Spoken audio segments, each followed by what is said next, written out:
ये देखो हमें सारे लोग को अनबॉक्सिंग कर लिया। ये बहुत बड़ा वाला जार, ये इधर रहा, ये सारे ढक्कन, ये छोटा जार मसाला वगैरह पीसने के लिए, चटनी बनेगा इसमें जो मैं आज खाने वाला हूँ।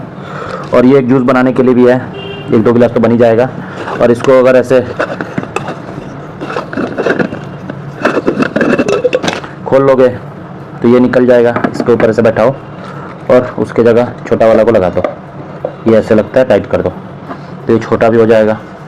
इसमें डाल के इसको बंद कर देना है। और एक चीज़ बस मुझे डाउट है, ये सारे ढक्कन है इसका। अब जो डाउट हो बताता हूँ, ये क्या है मुझे नहीं पता, तो आप लोगों को पता है तो कमेंट करके मुझे बताओ ये है क्या।